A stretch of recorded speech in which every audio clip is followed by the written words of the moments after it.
Nelayan laut anda boleh dapat dalam sehari hidup RM300 setiap bulan tau. Jom saya share cara mohon. Share dan repost video ni kepada kenalan nelayan laut anda.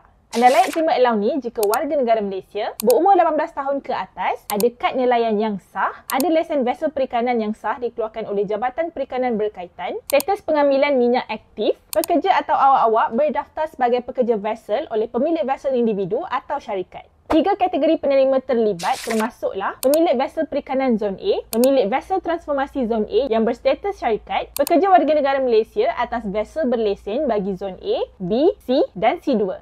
Anda akan dapat allowance sama ada melalui akaun bank Maybank, Agrobank, BSN dan CIMB atau secara tunai oleh Lembaga Kemajuan Ikan Malaysia LKIM Negeri melalui Persatuan Nelayan Kawasan. Anda boleh mohon bantuan ni melalui sistem e-pengisytiharan LKIM di e-pengisytiharan.lkim.gov.my. Sediakan dokumen macam kad pengenalan, borang permohonan yang lengkap diisi, salinan MyCard pemilik vessel dan pekerja dan banyak lagi. Boleh post dan screenshot untuk tengok lama sikit. Lepas tu kena hantar dokumen ni semua ke Pejabat Persatuan Nelayan Kawasan. Follow Saja.my di semua media platform untuk info terkini, sahih dan terperinci setiap hari.